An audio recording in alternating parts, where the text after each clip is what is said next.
Rihanna did not walk back into business with Jay-Z. Sit with that for a second, because every headline you read this week told you a story about friendship, about legacy, about two icons reuniting.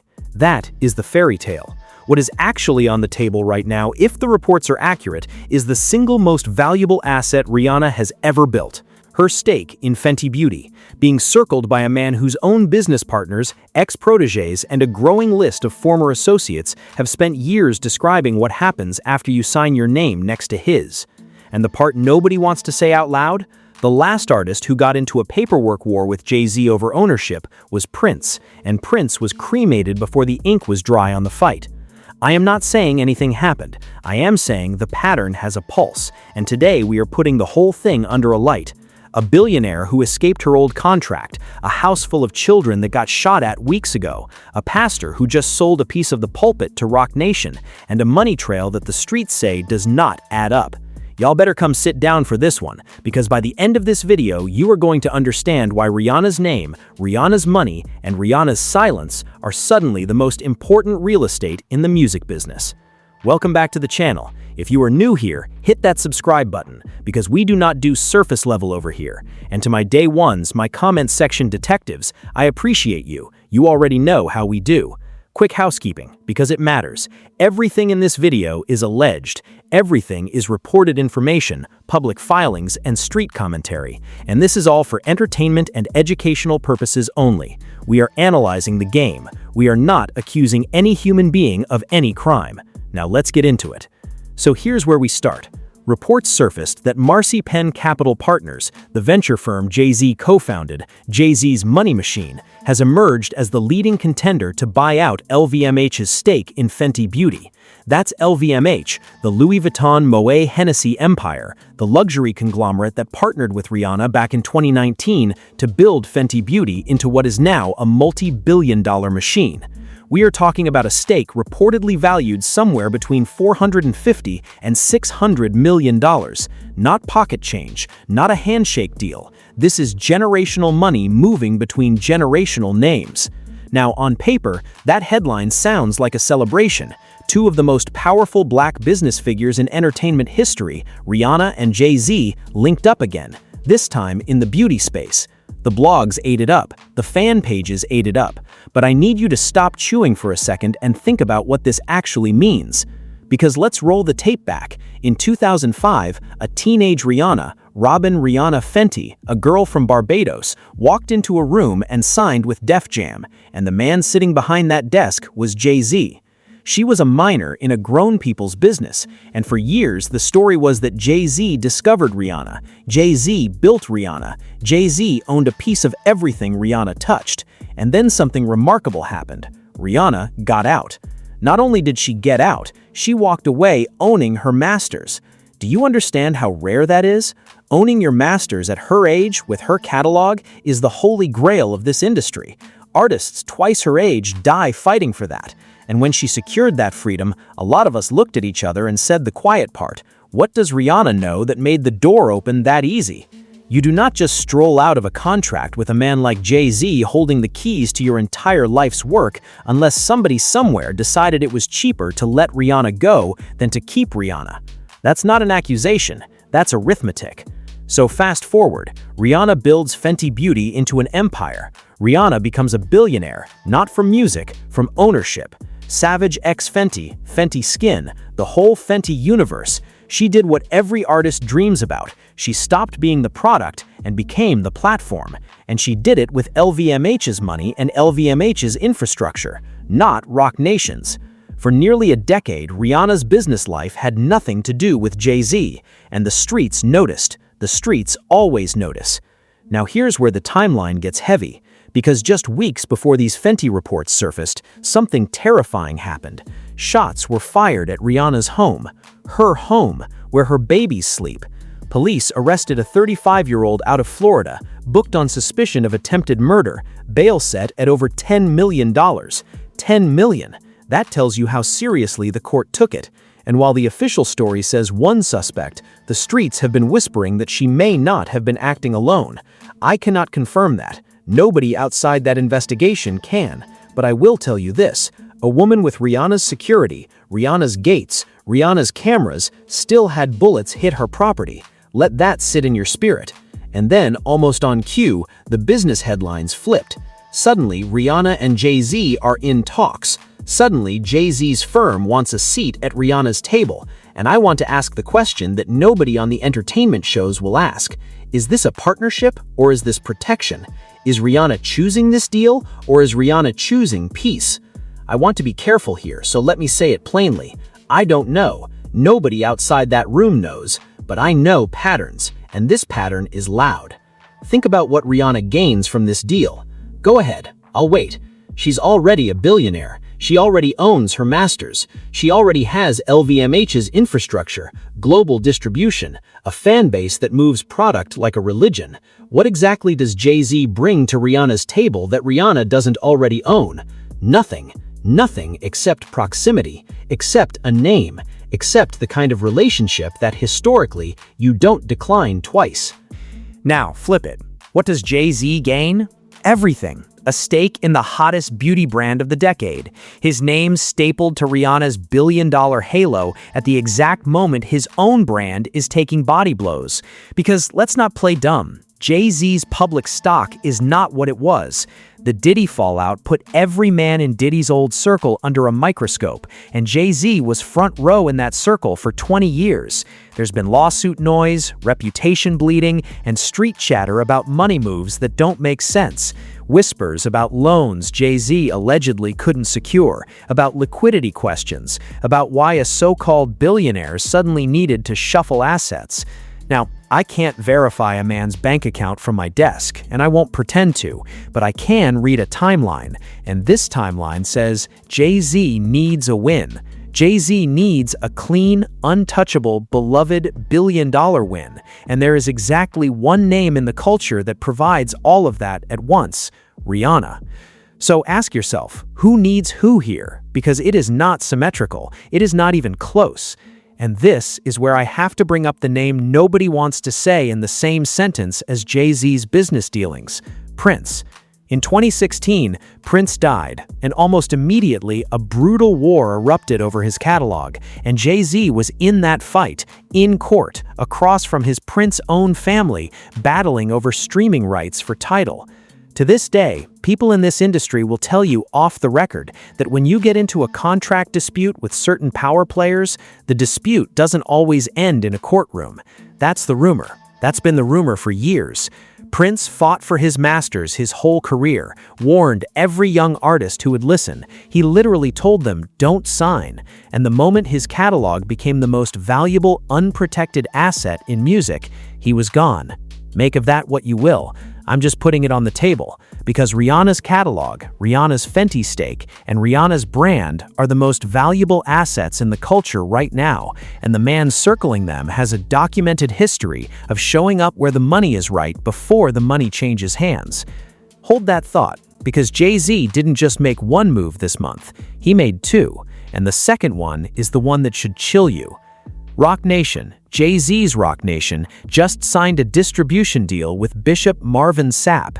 Yes, a bishop, a gospel legend, one of the most decorated voices in the history of church music, a man who built his name on songs about deliverance, just signed with the same company whose founders' critics have spent years connecting to every dark rumor in the industry.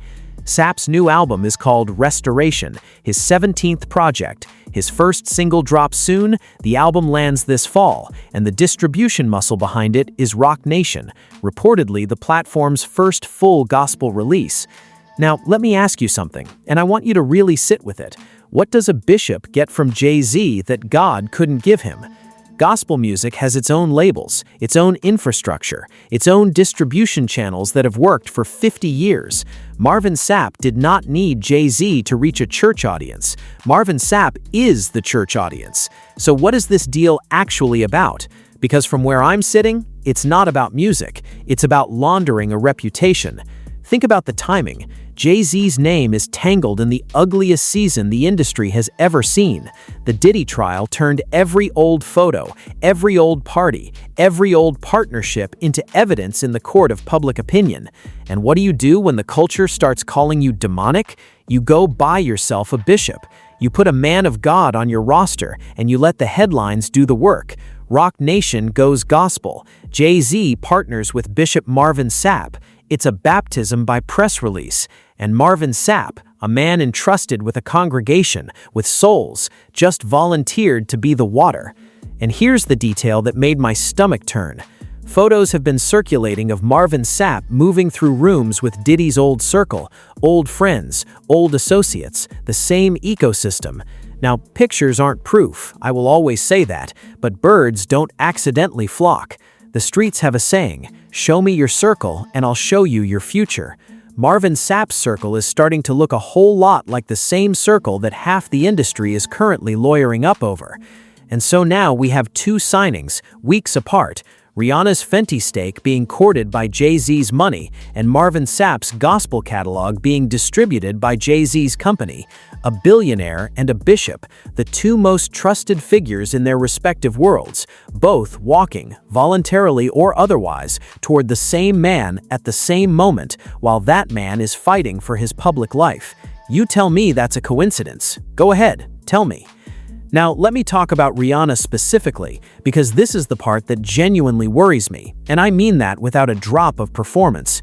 Rihanna has children now, babies, a family with A$AP Rocky, and whatever you think of A$AP Rocky, the man is standing between Rihanna and a world that historically consumed the people around her. And here's a question the gossip blogs keep dancing around. Why does the conversation about Rihanna always come back to Jay-Z? Every time.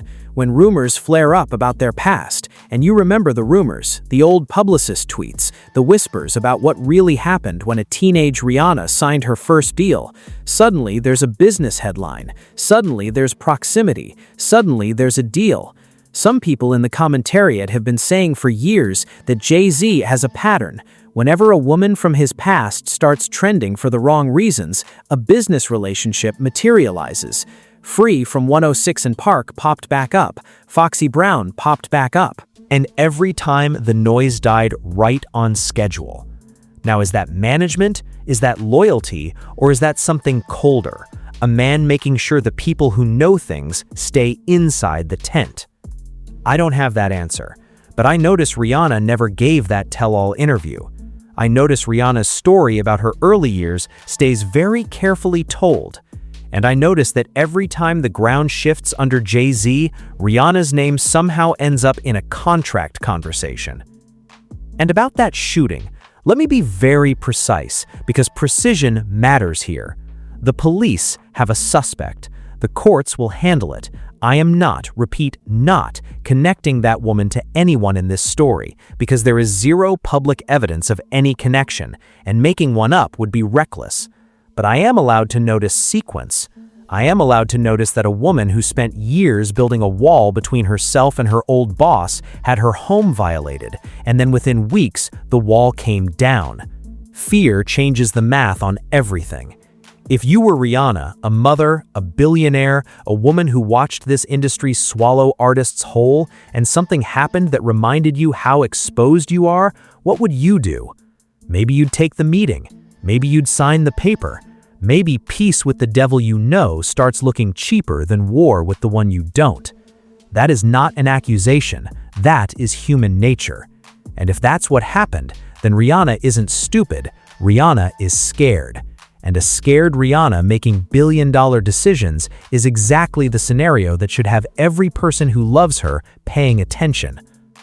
Let's talk about MarcyPen Capital Partners for a moment, because the structure of this thing deserves daylight. It's positioned as a venture fund with partners, Jay-Z, Jay Brown, Larry Marcus, and it manages hundreds of millions across consumer brands. Now, the defense will say it's not Jay-Z personally buying into Fenty, it's a fund, it's business, it's arm's length. And technically, sure, but let's be grown-ups. When a firm co-founded by Jay-Z, carrying Jay-Z's neighborhood's name, Marcy, the Brooklyn projects he came from, moves on an asset, that is Jay-Z moving on the asset. The fund is the glove, the hand is the hand. And there's a layer here that almost nobody is talking about. If this deal closes, Jay-Z's firm doesn't just get a check from Fenty, it gets a seat, information, proximity to the cap table of the most valuable Black-owned beauty brand on Earth. It gets leverage. And leverage in this man's ecosystem is currency. Look at the history. Dame Dash, his own brother-in-arms, the man who co-founded Rockefeller with him, ended up frozen out, litigated against, watching his stake get sold while he fought in court. That's not gossip, that's public record. The list of people who did business with Jay-Z and walked away whole is a lot shorter than the list of people who did business with Jay-Z and walked away litigating. So why would Rihanna, who already escaped once, hand that man a seat at her table? Unless the seat isn't the point, unless the seat is the price. Now, I know how this sounds to some of you. You're thinking, here we go, another conspiracy video. And I hear you. So let me give the other side its fair shake, because I actually believe in being fair even when it's inconvenient. Maybe this is exactly what it looks like on the surface. Maybe Rihanna and Jay-Z genuinely repaired their relationship years ago. He was at the Diamond Ball, they've been photographed together. Beyoncé and Rihanna have publicly shown love. Maybe the Fenty deal is just smart money recognizing a smart asset. And maybe Rihanna wants LVMH's replacement to be someone who understands the culture instead of a faceless fund. Maybe Marvin Sapp looked at gospel's shrinking industry infrastructure, saw Roc Nation's distribution muscle reaching audiences the church can't, and made a purely professional decision. Maybe a pastor partnering with a secular company is just Tuesday. And maybe the shooting suspect really is just one disturbed person acting alone, and the timing of everything is the universe being random the way the universe sometimes is. All of that is possible, genuinely. And if that's the truth, then this video is just a thought experiment, and nobody lost anything by asking questions. But here's what I keep coming back to. Even in the most innocent version of this story, Rihanna is making a mistake. Even if Jay-Z is the cleanest businessman alive, even if every rumor about investigations, every whisper about money, every dark story is fabricated nonsense, the optics alone are radioactive. The man's name is currently adjacent to the worst scandal in music history. His wife's tour needed ticket discounts in some markets, and don't let the fan pages tell you different. The receipts on those resale prices are public. His brand needs rehabilitation. And when a drowning brand grabs for a lifeline, it does not let go.